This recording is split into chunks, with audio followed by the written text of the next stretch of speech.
Do you have an elevator speech? Do you know how actually to present yourself in less than a minute, actually in 30 seconds, to present yourself in a way that's going to get the other person to say, okay, stop, I want to hear more about what you've got to offer. If you're not sure how to do it, if you want to also learn more about how you can actually do fine tuning to your elevator speech, this episode is for you. So, hi everyone, my name is Dana Ohana, and welcome to Big Brander Podcast, the place where you're going to learn more about brand building, social media marketing, and other marketing topics, and of course, about a journey as entrepreneurs, because, right, we are the brands. So, this is super important to understand that part as well. So today I actually want to touch a topic. I was actually doing a presentation this week about how to market yourself in 1 minute, and it actually became to how to market yourself in less than 1 minute. And one of the tools to do it is by actually having elevator speech. We need to remember that people are exposed to so much content, right? Like in their day to day, on social media, when they Google, everywhere, right? And everyone's got something to offer them. Everyone's saying they have the best solution that they really need. So one of the things to help you actually to stand out is to really learn how to market yourself very quickly, very shortly, in less than a minute. So one of the tools, for example, can also be all the short form type of videos like TikTok Reels, YouTube Shorts, and things like that. But the other tool, and it's something that I think it's a must for everyone who have a business, for every business owner, is to have an elevator speech, which means that for those of you not familiar with the term, so basically it means that if I enter now to the elevator with you, by the time you reach to your floor or I reach to my floor, I actually got your attention to want you to ask for more details, to know more about my product and service. So I'm going to start sharing some tips, okay, to how you can actually improve it and work it. And I want to recommend that practice on it. Take the tips that I'm going to share now, practice on it. And if you want, you're more than welcome to reach out to me to be consulting. You can find more information in the about here and share with me your elevator speech and get my free feedback about it. So one of the things that it's important to have is to have an important fact, some type of fact that will get them to stop for a second and think like, oh wow. And you can actually combine it with a strong question. So for example, it can be something like, did you know? And then share that fact.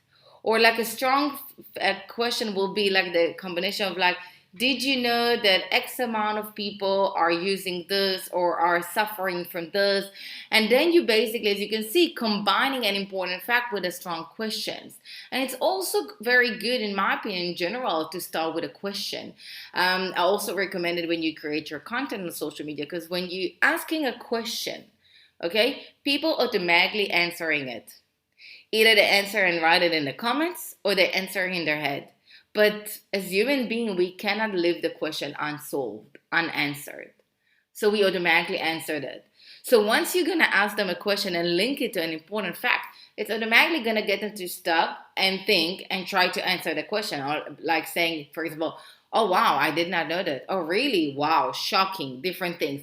And you want to actually share a fact, not like a nice, fun fact, but actually a fact that can cause tension, that can make them feel a bit uncomfortable.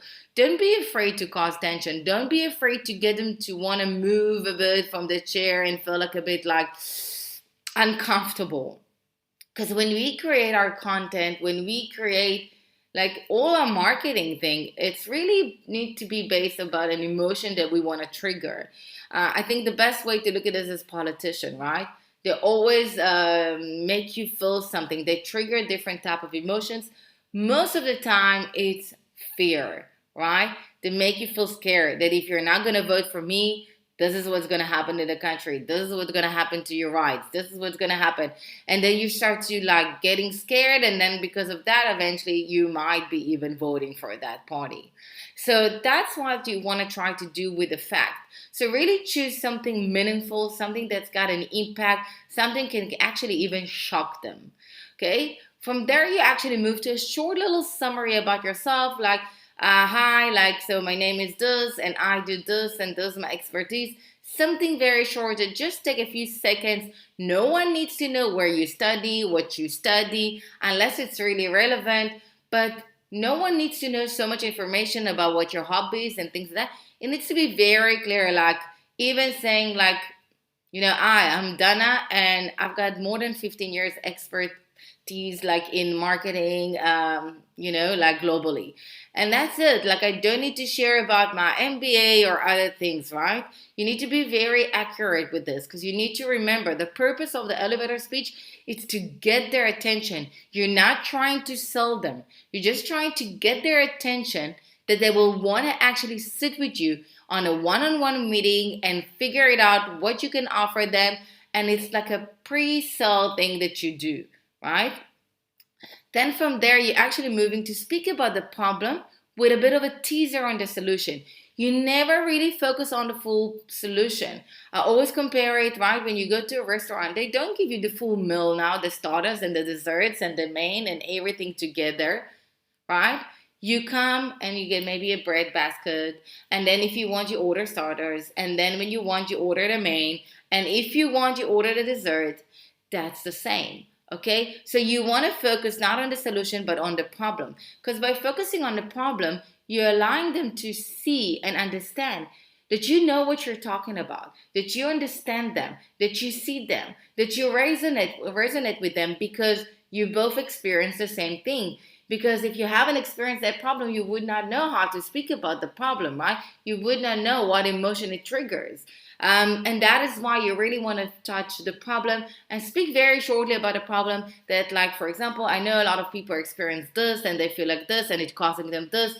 And it's really impacting how they do their day-to-day life or impacting their emotions, the overthinking, whatever type of thing that it's relevant to your business. And again, it doesn't matter if you sell a product or a service, right? And then you try to package it all in 30 seconds, right? Because when you go, for example, for networking events, they usually give you 30 seconds, maybe at the top a minute to present yourself because there are lots of people and you want to stand out. So this is what's going to help you to stand out, to make sure you're using an interesting fact and very strong and impactful fact, right? And you combine it with a question like, did you know? Or what would you say if I would tell you that this is the amount of this, right? And then you actually speak about the problem, you share a bit about yourself, and then of course you end it with the saying, would you like to actually hear more about this? Would you like to learn more about this? And then, right, you're trying to also lead them because you don't want to end it without actually a call to action. Because then it's like, okay, cool, thank you for letting me know, next. Okay, so you want to lead them to an action. You want to tell them at the end, okay, so are you ready to, do you want to listen to more? Do you maybe want us to sit for a coffee? Want me to send you more details, more info so you can read it in your own time? You do any type of call to action. Of course, it's as per what you've got to offer and as well as for the person in front of you, because it's always very important to listen to them. And to listen to them, it's not just to listen to the words, because in 30 seconds, most of the chances they won't necessarily say anything. But you can look at their, at their faces, right? Like, what are they doing? What are the body language? How, it's interacting, how it's like, communicating with you, right? And you will see it as well. So don't be afraid to make them feel a bit uncomfortable and get them to really think, okay? And not only to think, trigger a type of emotion that that's going to help you to get them to really think about it and understand, okay, wow, there is an actual problem here. This person knows what it's talking about. I want to know more about what it's got to offer.